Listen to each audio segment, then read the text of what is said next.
Kita akan bahas pertandingan antara Belgia melawan Spanyol. Ya. Gua mau ini dulu deh, kita flashback pertandingan di 16 besar ya? 16 besar, Ya benar, betul. 16 besar antara Spanyol melawan Portugal. Ya. Banyak yang menilai nih, laga tersebut itu cukup membosankan.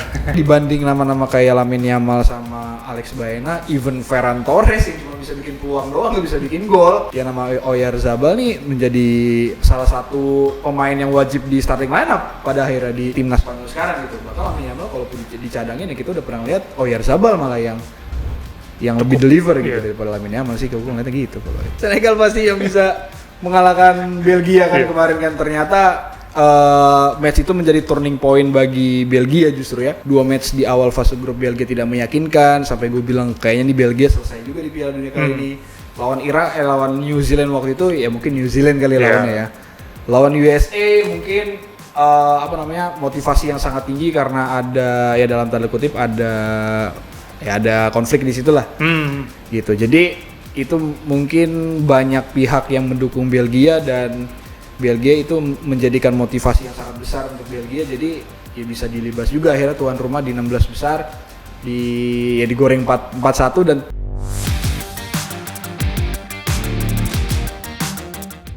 Halo sahabat Kompas TV, kembali lagi di Arah Juara. Di episode kali ini kita akan membahas pertandingan antara Belgia melawan Spanyol di perempat final Pesta Bola 2026. Gue tidak sendiri. Sekarang sudah ditemani dengan host Halftime Break, Bung Dev. Halo sahabat Kompas TV, senang banget nih bisa datang lagi. Oke. Para juara nih, iya. Nah kali ini kita akan bahas pertandingan antara Belgia melawan Spanyol. Ya. Gua mau ini dulu deh, kita flashback pertandingan di 16 besar ya? 16 besar, ya benar, betul. 16 besar antara Spanyol melawan Portugal. Ya. Banyak yang menilai nih, laga tersebut itu cukup membosankan. kurang saling serang. Golnya sedikit lah, Nah, dari faktor itu utamanya. Di akhir ya. Iya. Nah kalau sambil melihat perjalanan dari Spanyol gitu-gitu, Ya. kalau Mas Dev sendiri kayak gimana? Oke, kalau melihat match Portugal melawan Spanyol kemarin, kalau gue sih ngelihatnya ini sebuah peningkatan yang cukup ya untuk Spanyol sih terutama. Karena kan kita tahu baru lawan Portugal kemarin itu merupakan ujian bagi Spanyol ya, karena Spanyol dari awal Piala Dunia mungkin hanya Uruguay dalam tanda sama Cape Verde yang dalam tanda kutip sedikit menyulitkan mereka lah gitu.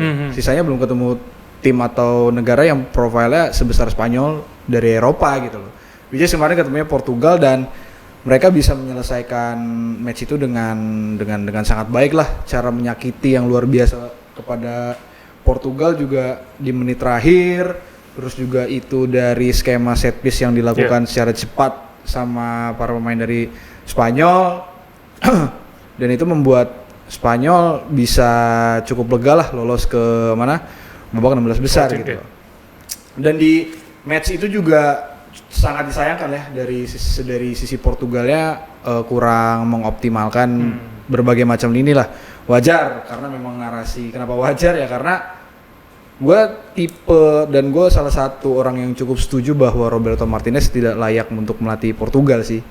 Gitu, karena memang ya hasilnya di World Cup ini gitu bagus lawan Uzbekistan doang yang levelnya jauh di bawah Portugal gitu loh. Sisanya Portugal mungkin bisa bilang menang dalam keadaan susah payah gitu loh. Harusnya kan dengan profil pemain yang mereka punya, apalagi lini tengah yang sangat mewah luar biasa, ya Portugal bisa nggak sesusah itulah untuk memenangkan pertandingan, apalagi melihat lawan-lawannya sebelum lawan Kroasia apalagi gitu. Jadi lawan Spanyol kemarin memang banyak peluang juga yang dibuat, maksudnya peluangnya nggak yang begitu peluang matang juga yang dibuat sama Portugal gitu, dan nggak banyak juga peluang yang dibuat gitu. Itu kan artinya skema permainan yang ditampilkan oleh Portugal nggak berhasil gitu. Jadi cukup pendewasaan lah untuk Spanyol menatap quarter final ini sih. Nah, aku mau nanya soal ini nih, penyerang dari Spanyol lah, Spanyol.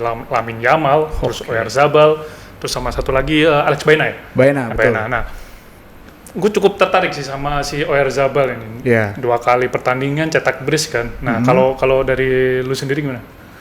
Ngeliat Oyarzabal sih di Piala Dunia ini cukup mengejutkan juga ya, Iya. karena beberapa kali ngeliat dia bermain untuk Spanyol, terutama dari Piala Dunia 2020, bahkan dari event Euro 2020 yang Iya. waktu itu diselenggarakannya 2021, ngeliat Oyarzabal bukan menjadi pilihan utama, dan ketika dikasih kesempatan atau kepercayaan untuk bermain atau mungkin bahkan sampai jadi starter pun, gue nggak ngeliat Oyarzabal deliver gitu loh, selalu menjadi kelemahan, dan bahkan sampai Alvaro Morata di Euro kemarin masih dipanggil loh untuk untuk mengisi lini depan. Artinya kan pada saat itu Oyarzabal udah ada tapi tidak tidak deliver gitu loh. Sampai pada Piala Dunia di Piala Dunia kali ini, makanya gue cukup terkejut, wah ternyata Oyarzabal dengan Lumayan ramuan sistem atau ramuan taktik dari De La Fuente ini, dia bisa segitu talk chair-nya gitu loh, bisa segitu cair dalam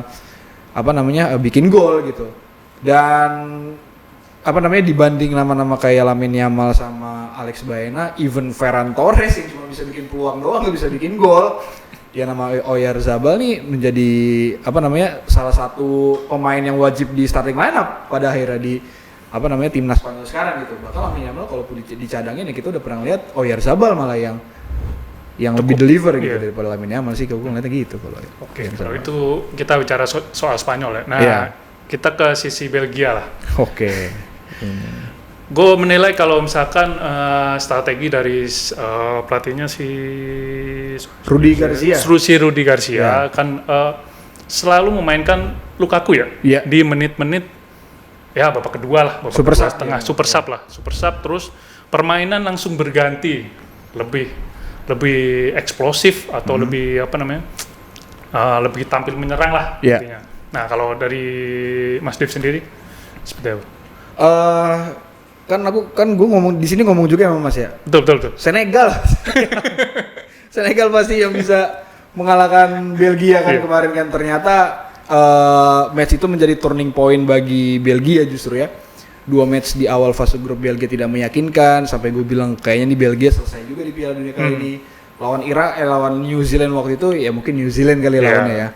Lawan USA mungkin motivasi yang sangat tinggi karena ada ya dalam tanda kutip ada konflik di situ lah.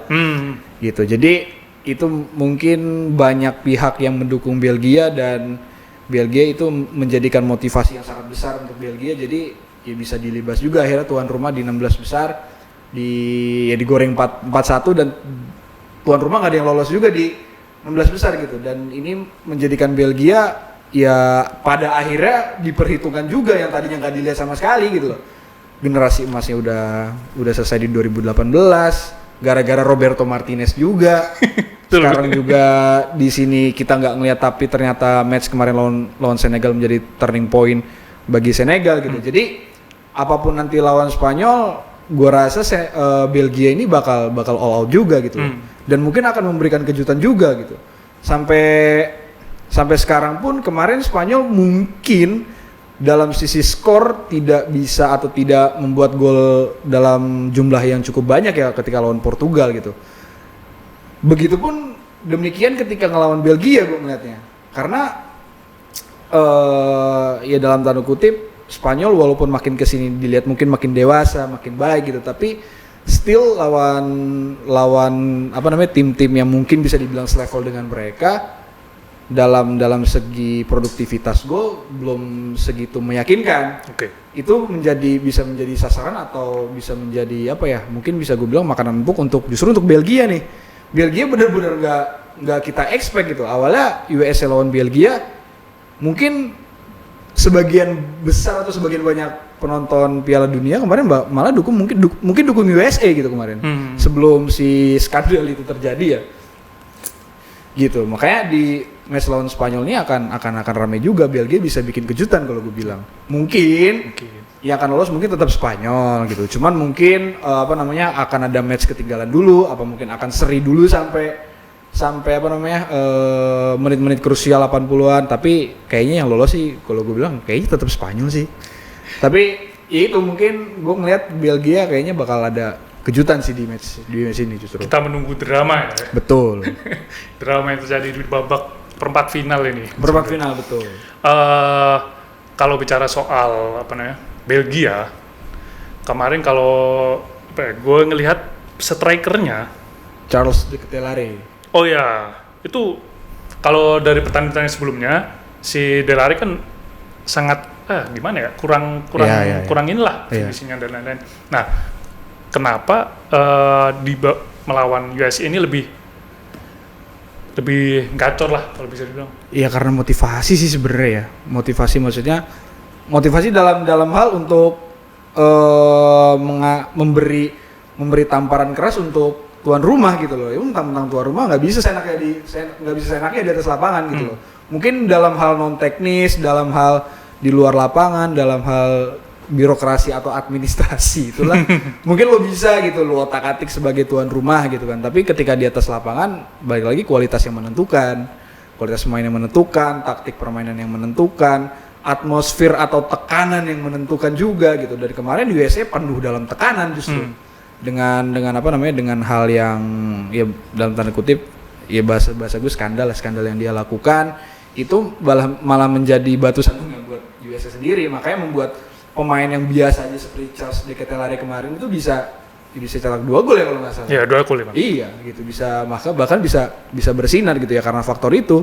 USA udah tertekan dan para pemain USA juga kan bukan tipikal pemain yang bisa bukan tipe pemain yang bisa menerima tekanan sebegitu besar dan perform sebegitu bagus ya gitu. Gue nggak ngeliat itu, makanya kemarin kan dilibas juga akhirnya pada sama Belgia gitu sih sebenarnya kalau ngeliat salah satunya si Charles de Ketelaere ya. Cuma di match itu doang, di match sebelumnya biasa aja juga. Iya makanya cuma ya faktor yang besar ya motivasi dan tekanan kepada pemain Amerika. Jadi pemain Amerikanya nggak bisa perform dengan bagus karena tekanan yang besar itu. Gue juga sempat kayak Rudi Garcia juga sempat bilang sih motivasi kan jadi kunci dari Belgia. Gitu. Pasti. Di babak Senegal terus sampai sekarang lah sampai USA ini. Kalau lawan Senegal sih ajaib sih itu udah ketinggalan 2-0 sampai menit krusial kan bilang kayak di sini. Itu udah 2-0 Senegal sampai babak pertama akhir-akhir lah babak menit 45 awal-awal tuh udah cetak 1 gol Belgia. Udah sisanya ya kecolongan Belgia. Nah, kalau soal prediksi nih dari Belgia melawan Spanyol. Oh, prediksi yang skor. Oh, skor. Waduh, kalau skor sih gue sih bilang tipis ya. Mungkin bisa 3-2. 3-2. Kayak 3-2 angka yang cukup fair untuk mereka berdua ya gitu. Spanyol. Ya, Spanyol sih tetap. Babak tambahan 90 menit lah. 90 menit. Iya. Oke, siap. Kalau gua Belgia. Lu Belgia? Belgia. Berapa? Tipis sih 2-1. Oh 2-1 sama ya. Iya kayaknya hasil mereka akan tipis aja sih, nggak ada yang cetak sampai 5 gol kayak enggak lah.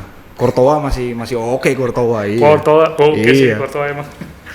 Ya sahabat Kompas TV, kalau dari Mas Dev sendiri memprediksi Spanyol akan unggul 3-2, sedangkan gue sendiri 2-1 dari Belgia akan unggul dari Spanyol. Gimana kalau dari sahabat Kompas TV? Tulis di kolom komentar. Salam juara.